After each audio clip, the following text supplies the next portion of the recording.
జూమ్లో సిద్ధంగా ఉన్నారు. మరి కాసేపట్లో జనసేన అధికార ప్రతినిధి వివేక్ బాబు గారు కూడా మనతో జాయిన్ అవుతారు. సో ముందుగా మనం మస్తానరావు గారితో మాట్లాడదాం. మస్తానరావు గారు, గుడ్ మార్నింగ్.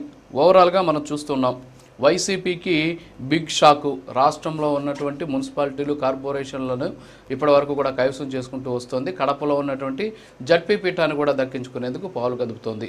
సో ఓవరాల్గా ఎలా చూడొచ్చు అంటారు? నిజంగా కూటమి వైసీపీ చెప్తున్నట్టు ప్రజాస్వామ్యాన్ని కూనీ చేసి, ప్రజాస్వామ్యాన్ని అపహాస్యం చేస్తూ ఈ విధమైనటువంటి ప్రయత్నం చేస్తుందనేసి వైసీపీ చేస్తున్నటువంటి విమర్శలను సమర్థించవచ్చా?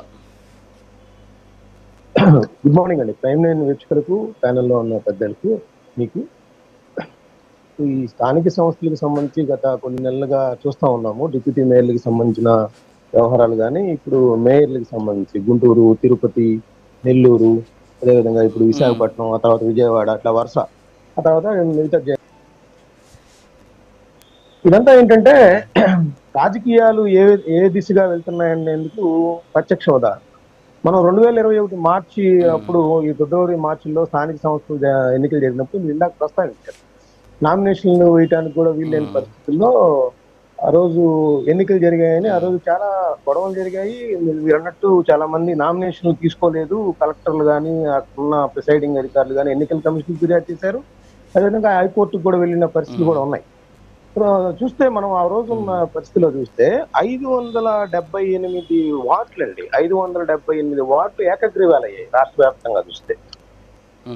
విచిత్రంగా ఏంటో తెలుసండి, మనకి తిరుపతి, పొంగనూరు అయితే 31కి 31 ఏకగ్రీవం అయింది.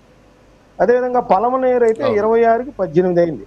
తిరుపతికి 50కి 21, కడపలో 50కి 23, చిత్తూరులో 50కి 37 ఏకగ్రీవాలు. ఇవన్నీ చూస్తుంది.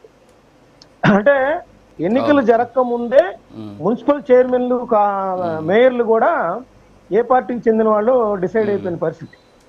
సో అంటే నిజానికి ఆ విధంగా ఏకగ్రీవంగా అయ్యే పరిస్థితులు ఉన్నాయా, లేదా వాళ్ళు నామినేషన్లు వేయకపోవటమా, లేకపోతే ప్రలోభాలు గురి చేయటమా, లేకపోతే ఇంకేదైనా జరిగిందా?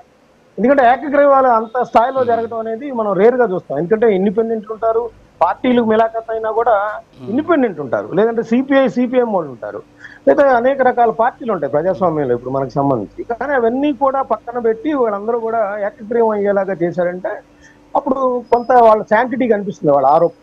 ఇప్పుడు చూద్దాం, ఇప్పుడు ఒక సంవత్సరం పాటు మాత్రమే ఉంది. ఇంకా వీళ్ళ అధికార పీఠాలు కేవలం ఒక సంవత్సరం పాటు మాత్రమే ఉన్నాయి. 26 మార్చికి ఇవన్నీ కూడా ముగిసిపోతాయి. కానీ ఇప్పుడు ఎట్లా ఉందంటే, జగన్మోహన్ రెడ్డి గారికి ఈ కూటమి సర్కార్ చేస్తుంది. జగన్మోహన్ రెడ్డి గారు చేశారు, ఆ విధంగా అరాచకాలు చేశారు. మీరు ఆరోపించారు, హైకోర్టులకు వెళ్ళారు, ఏకగ్రీవాలు చేశారు, ఏకపక్షంగా జరిగాయి, అరాచకాలు చేశారు, దౌర్జన్యాలు చేశారు.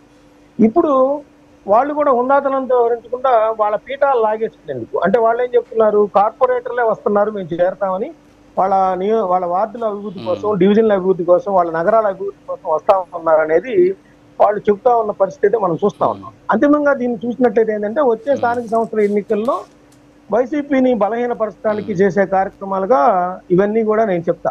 గతంలో ఎట్లయితే వాళ్ళు స్థానిక సంస్థల ఎన్నికలప్పుడు తెలుగుదేశం పార్టీని, జనసేన పార్టీని కానీ ఎవరైతే పోటీలోకి వస్తారనుకుంటున్నారో వాళ్ళందరినీ కూడా బలహీనపరిచేందుకు ఆ విధమైన భయభ్రాంతులకు గురి చేసిన సందర్భం ఉందో, ఇప్పుడు కూడా అదే పరిస్థితి ఇక్కడ జరుగుతుందని నేను చెప్తాను. దీనికి ఇప్పుడు మీరు ఇందాక చెప్పారు కడప అని, అంటే చంద్రబాబు నాయుడు గారు గత కొన్ని దశాబ్దాలుగా కుప్పం సంబంధించి గెలుస్తూ వస్తున్నారు.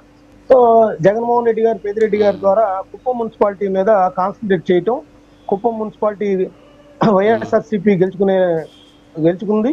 ఆ విధంగా అక్కడ చంద్రబాబు నాయుడు గారిని ఓటమి దిశగా పయనింప చేయాలనేది వాళ్ళు వ్యూహం పన్నారు. ఇప్పుడు అదే వ్యూహాన్ని నీవు నేర్పిన విజయ నీరజాక్ష అని చెప్పేసి కడపలో కనుక వాళ్ళు ఎక్కడ దాకా వెళ్తున్నారంటే, కడప జడ్పీ చైర్మన్, అదేవిధంగా కడప మేయరు, అదేవిధంగా పులివెందుల దాకా కూడా వెళ్తా ఉన్నారు. వీళ్ళు పులివెందుల్లో కూడా పార్టీని బలహీనపరచడానికి వీళ్ళు అనేక వ్యూహాలు పన్నుతున్నారు.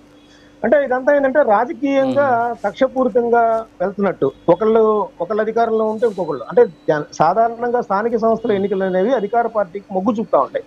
ఎక్కడైనా మనం దేశంలో ఎక్కడ చూసినా కూడా ఎక్కడో కొన్ని చోట్ల మాత్రమే ప్రజలు రివర్స్ లో తీర్పులు ఇస్తా ఉంటారు. నేననేది ఏంటంటే, అసలు ఈ పార్టీలు మారే నేతలు, అంటే ఆ రోజు వీళ్ళు బలవంతంగా ఏకగ్రీవాలు చేయటం కానీ, ఈ రోజు పార్టీలు మారుతున్న నేతలను కానీ ప్రజలందరూ తిరస్కరించాల్సిన పరిస్థితి ఉంది. ఇప్పుడు విశాఖపట్నంలో చూస్తా ఉన్నాం, 59 వైఎస్ఆర్సీపీ గెలిచింది, ఇప్పుడు వాళ్ళలో దాదాపు 30 మంది దాకా వేరే పార్టీలకి, జనసేన, బీజేపీ, అదేవిధంగా టీడీపీకి వెళ్ళిపోయిన పరిస్థితి ఉంది.